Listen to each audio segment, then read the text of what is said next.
Ang dami kong gustong ibulgar. Alam niyo naman na ayaw kong iwanan yung flood control scandal. Ayan. Narinig nyo mga kababayan, marami pa kung anyang gustong ibulgar at ayaw niyang iwanan ang flood control scandal mga kababayan.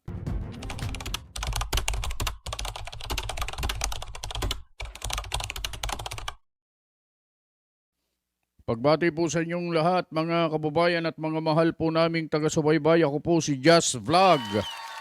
Si Senator Rodante Marcoleta po ay nagsalita sa unang pagkakataon mula po noong siya po ay napunta sa piitan mga kababayan.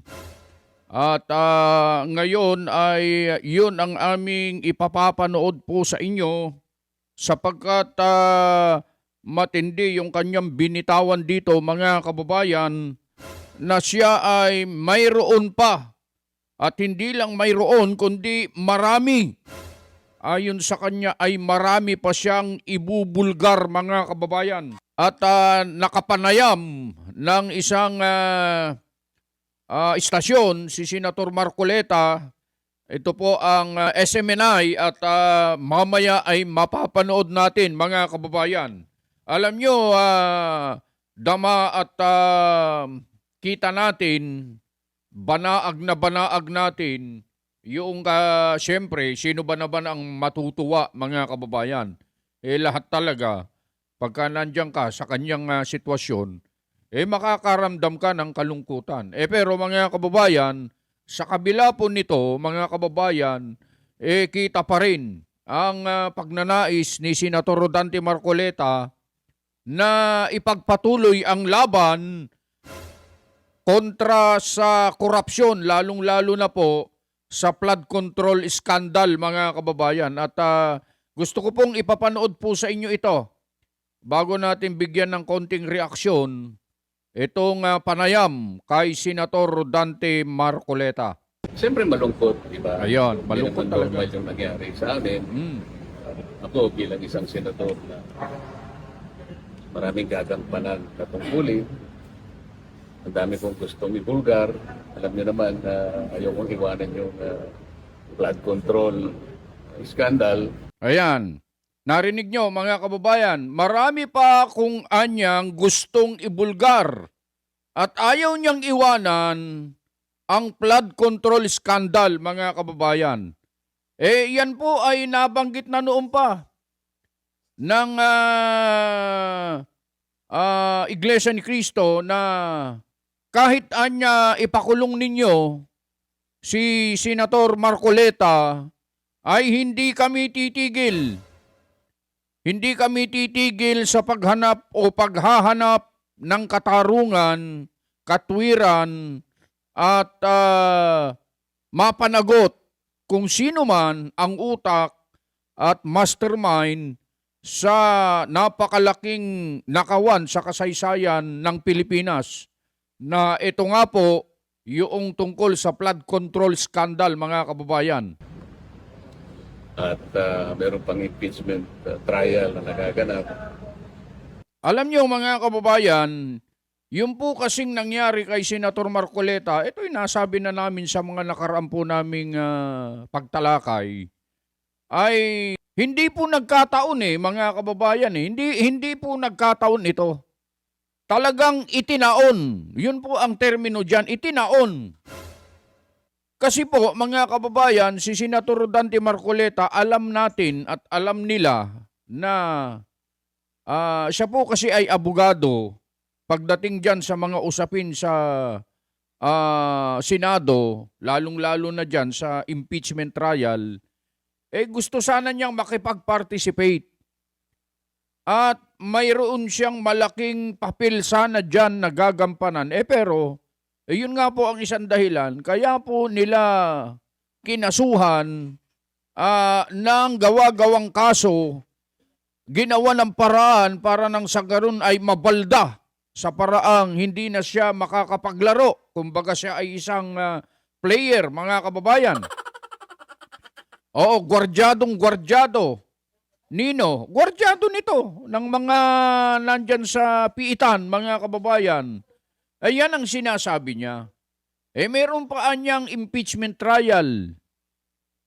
Gusto man niya na makipag-participate pero wala siyang magawa. Pero kaninang umaga, mga kababayan, may nabasa tayo na balita na nagkaroon siya ng sulat na manifestation na hinihiling na siya po ay payagan kung maaari na makapag-participate sa impeachment trial, mga kababayan. At sana ay pagbigyan ng kanyang kahilingan.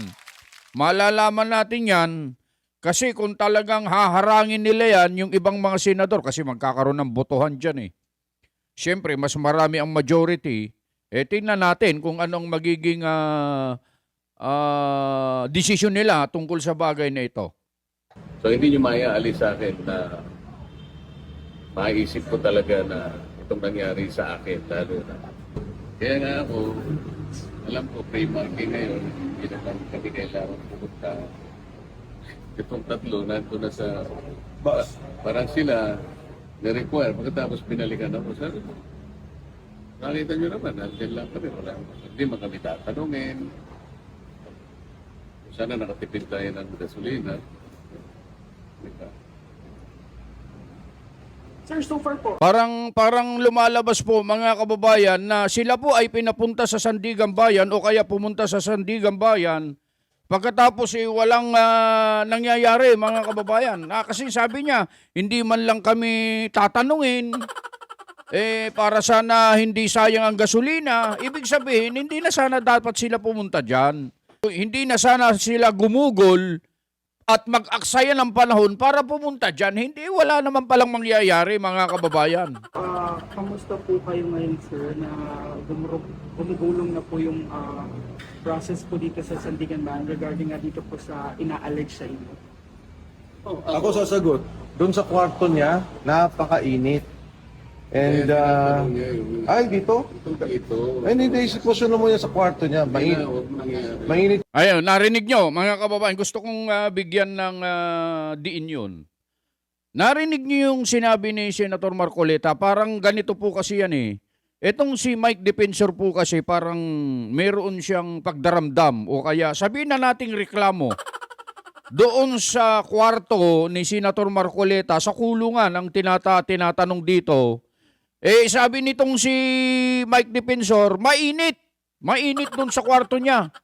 Pero narinig ninyo yung salita ni Senator Marcoleta, ayaw niyang magpa-VIP. Kumbaga kahit na senador siya, mga kababayan, gusto niya maging katulad ng karaniwan din na kung paano ang nararanasan ng mga tao na nakakulong doon ay ganun din. Kaya nga sabi niya kung narinig nyo na inirereklamo nitong si Mike Defensor yung kwarto niya na mainit, sabi ni Senator Marcoleta, wag mo nang anuhin yun, yung tungkol sa kwarto. Yun lang sabi ni Senator Marcoleta na ito, mga kababayan, kung pakikinggan ninyo, hindi ito nagsasamantala, mga kababayan.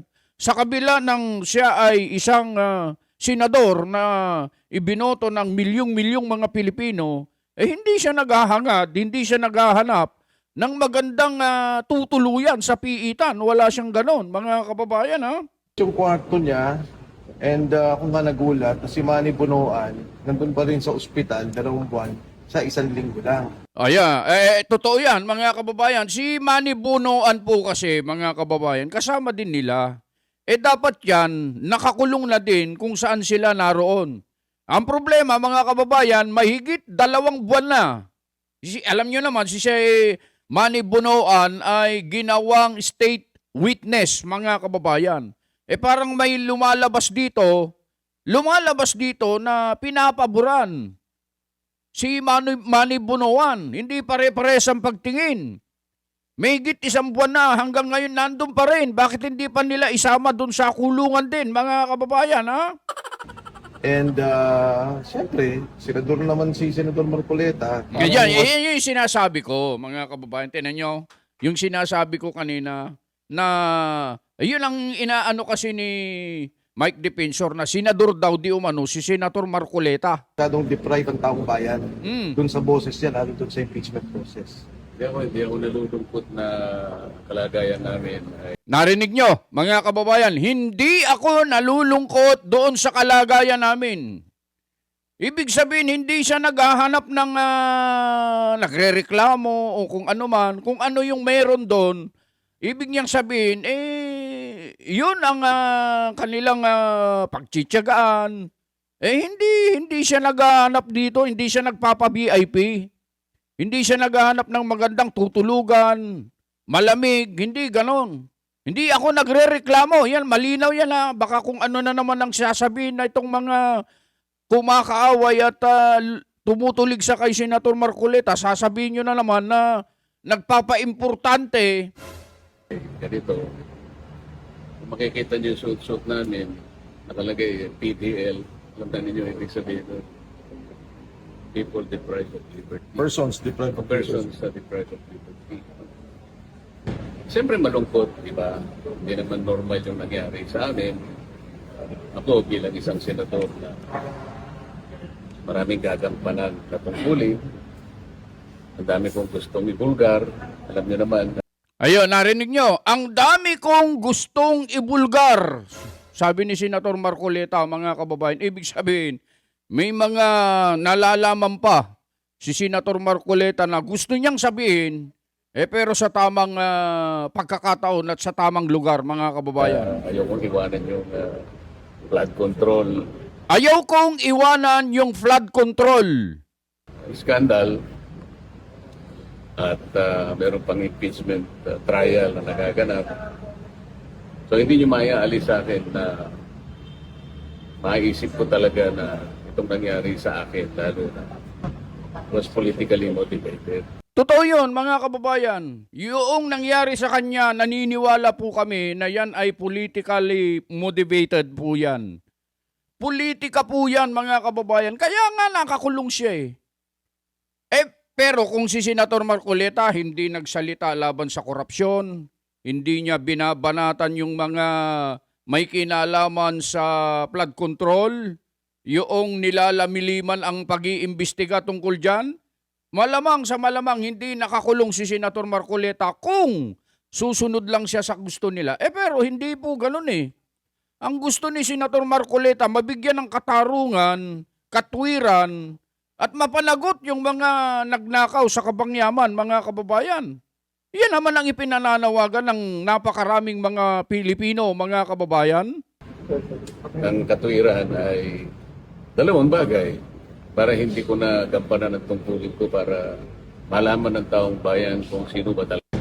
Ayun, para hindi na niya magampanan ang tungkulin niya, para malaman ng taong bayan kung sino ba talaga ang utak at mastermind sa flood control scandal na yan, mga kababayan. Yun yung gusto niyang tukuyin doon, mga kababayan. Bumalik na po natapos na po yun, mga kababayan. Mga kababayan, ito po kasing latest na balitang ito. Gusto lang namin iparating din po sa inyo para malaman po ninyo ang kasalukuyang kalagayan ng Senator Marcoleta at ma-update po kayo. At sa unang pagkakataon po ay nagsalita po at yun naman po ang aming ipinararating po sa inyo, mga kababayan. Mga kababayan, yun lang muna. Meron tayong pupuntahan. Naisingit lang namin ang content na ito para nang sa ganun ay malaman naman ng ating mga kababayan ang kalagayan at kung ano na ang latest na balita tungkol kay Senator Rodante Marcoleta na bukas po ay magdiriwang, magdaraos ng kanyang ika-73 taong kaarawan yata, kung hindi ako nagkakamali, 73 years old na po si Senator Marcoleta, mga kababayan. Sinasamantala na po natin ang pagkakataong ito, mga kababayan at mga mahal po naming taga-subaybay, na batiin si Senator Rodante Marcoleta sa pagsapit po ng kanilang kaarawan. Happy birthday po, Senator Rodante Marcoleta. Hanggang dyan lamang po ang aming maibabahagi, mga kababayan. Maraming salamat po sa inyong patuloy na pagsubaybay.